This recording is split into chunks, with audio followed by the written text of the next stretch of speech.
નવસારી શહેરમાં હરેશ દગાયાના પરિવારમાં એકની એક 12 વર્ષની પુત્રી જે ધોરણ 8માં ભણી રહી હતી. પરિવારમાં હરેશભાઈની પત્નીનું 6 મહિના અગાઉ જ મૃત્યુ થયું હતું. જે આઘાતમાંથી બહાર ન આવે એ પહેલા કુદરતે તેમને અન્ય ઊંડો ઘા કર્યો. ફૂલ જેવી દીકરીનું 22 જૂનના રોજ ઘરની દુકાનમાં દાદર ઉપરથી ચડવા જતા અકસ્માતે નીચે પટકાઈ હતી, જેમાં તેને માથાના ભાગે ગંભીર ઈજા થતાં તાત્કાલિક નવસારીની ખાનગી હોસ્પિટલમાં સારવાર અર્થે ખસેડવામાં આવી હતી. ટૂંકી સારવાર બાદ ન્યુરોસર્જન ડોક્ટર દ્વારા બાળકીને બ્રેન ડેડ જાહેર કરવામાં આવી હતી. આ જાહેરાત બાદ પિતાના પગ તળેથી જમીન સરકી ગઈ હતી. જો કે તેમણે સભાનતા કેળવી લાડકવાઈ દીકરીના અંગોનું દાન કરવાનો નિર્ણય કર્યો, જેમાં હોસ્પિટલે તેમની મદદ કરી સુરતની ડોનેટ લાઈફ એનજીઓને જાણ કરતા સંસ્થાના સભ્યો દ્વારા તાત્કાલિક અંગોના દાનને લઈને ગુજરાત તેમજ અન્ય હોસ્પિટલમાં તપાસ કરતા અંગોની જરૂરિયાત ધરાવતા દર્દીઓને મળી આવ્યા હતા.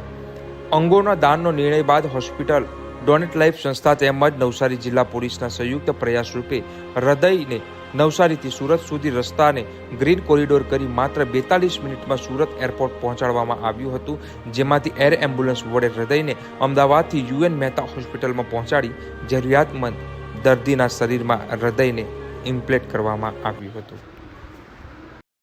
આજે નવસારીની અંદર એક સક્સેસફુલ ઓર્ગન ટ્રાન્સપ્લાન્ટેશનના ઓપરેશન દરમિયાન નવસારી પોલીસ દ્વારા 2 ગ્રીન કોરિડોર બનાવવામાં આવ્યા હતા, જેમાં એક હાર્ટ ટ્રાન્સપ્લાન્ટના પેશન્ટ માટે એક ગ્રીન કોરિડોર નવસારીના આઈએનએસ હોસ્પિટલથી સુરત એરપોર્ટ સુધી બનાવવામાં આવ્યું હતું અને 42 મિનિટ્સની અંદર એ ઓર્ગન જો છે નવસારીથી સુરત એરપોર્ટ સુધી પહોંચાડવામાં પોલીસ સફળ રહી હતી.